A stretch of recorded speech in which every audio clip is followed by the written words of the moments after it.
Wajomba, ni hivi wajomba. Hakunaga urafiki baina ya mwanamke na mwanaume. Hakuna urafiki kabisa. Between ya watu wawili hakuna urafiki.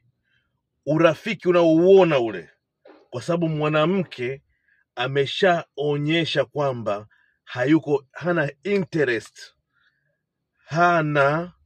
Yani kwa Kiswahili nisemeje? Yani yule mwanamke ameonyesha kwamba ameshaonyesha kwa yule mwanaume kwamba hayupo kimapenzi, hayupo kimahusiano. Ndio maana yule mwanaume naye anaukubali ule urafiki.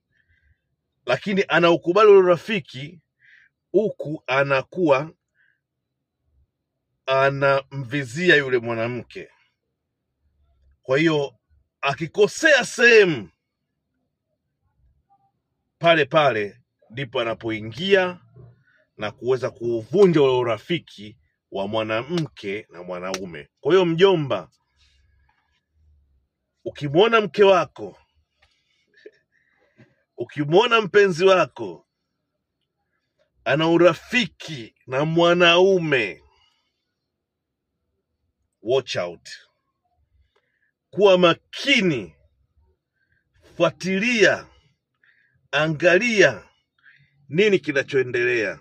Ukiweza, waachanishe mjomba. Hakuna urafiki wa mwanaume na mwanamke. Ivan the Don, endelea kunifollow, subscribe kama hujasubscribe kwa channel zangu, share na wengine. Hakuna urafiki wa mwanaume na mwanamke. Nondo hiyo. Bye bye.